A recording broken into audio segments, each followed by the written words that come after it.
কোনো লাভ হবে না।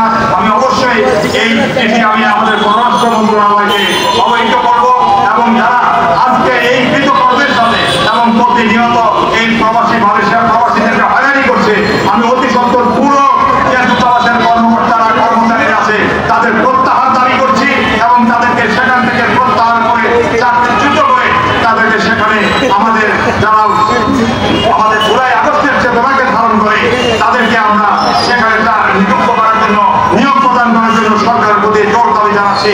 যিনি বর্তমানে দায়িত্ব পালন করছেন তিনি একসময় শিবিরের রাজনীতি করতেন বলে প্রচার করেছেন, আবার উনি তার লেবাস পরিবর্তন করে দীর্ঘদিন আওয়ামী লীগ স্বৈর শাসকের পদে ধারণ করেছেন।